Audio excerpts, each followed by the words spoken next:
Morning guys. So karon no, paingon dito sa barangay hall para magparehistro si Papa sa iyang sikat. Balag na feeling ta guys. Obligasyon na nato bilang anak ang mag suporta sa atong ginikanan. So karon ako ubanan si Papa.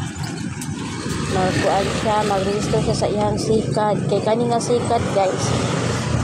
Dili na kay ni siya kapamasahero. Yan na lang kanang kuan exercise ba kada buntag dayon ihatod niya ako manghud nga trabaho sa highway. So need yun pun kay sa nga tanan nga kuan need pun kay sa nga tanan nga i-register siya. Late na kayo may nakaparehistro guys kay ngano wala na siya naasikaso tungod atong purahin ng lang nga na-admit akong mama tapos wala na sa una-una pa kaya nakafocus mi kay mama.